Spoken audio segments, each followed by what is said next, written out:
প্রতিদিনই সকালবেলায় উঠে একই চিন্তা, কী তরকারি হবে পাশে।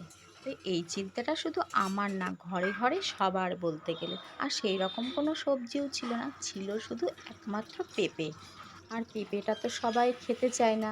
আর ঠিক তখনই মাথায় এলো ইলিশ মাছ তো এনেইছে, মাছের মাথা দুটো দিয়েই তরকারিটা করব।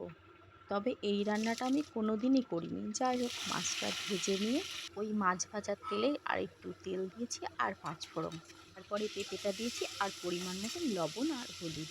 তারপরে 5টা মিনিট নাড়াচাড়া করে জল দিয়েছি।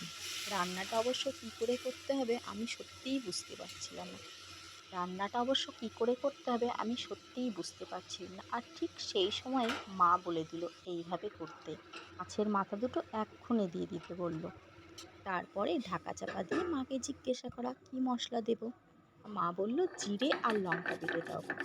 ইলিশ মাছে আর কিছু মশলা না দিলেও হয়, ইলিশ মাছে বেশি মশলা দিলে মাছের স্বাদ নষ্ট হয়ে যায়। তা মার কথা মতনই মশলা দিয়ে আর একটু মশলাটা কষিয়ে নিলাম। আর ওই মশলার সঙ্গেই সামান্য আর একটু জল দিয়েছিলাম।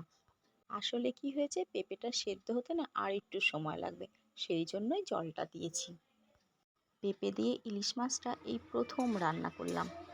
তরকারিটা যখন হয়ে গেছে তখন একটু ভয়ে ভয়েই ছিলাম খেতে কেমন হবে। খেয়ে তো অসাধারণ বলি, তোমরাও ট্রাই করবে আর জানাবে।